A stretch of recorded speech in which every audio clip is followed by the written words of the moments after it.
हर्षवर्धन पाटील यांनी राज्याचे उपमुख्यमंत्री देवेंद्र फडणवीस यांच्यासोबत झालेली बैठक निष्फळ ठरली असल्याची माहिती सूत्रांनी दिली.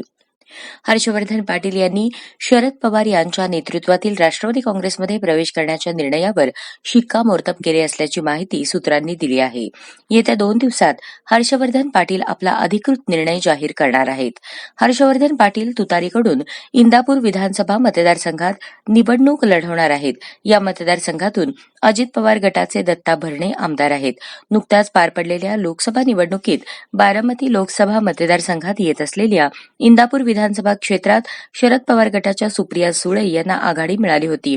मागील 2019 मधील विधानसभा निवडणुकीचे भाजपचे कमळ हाती घेऊनही इंदापुरातून हर्षवर्धन पाटील पराभूत झाले होते. त्यामुळे आता कदाचित म्हणूनच पाटलांनी तुतारी हाती घेण्याचा निर्णय घेतल्याची मतदारसंघात चर्चा सुरू झाली आहे.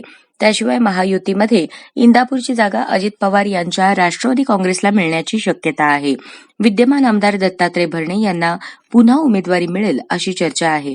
त्यामुळे ही जागा भाजपला मिळणार नसल्याची शक्यता असल्याने हर्षवर्धन पाटील राष्ट्रवादी काँग्रेस शरदचंद्र पवार पक्षाच्या संपर्कात असल्याची चर्चा सुरू आहे.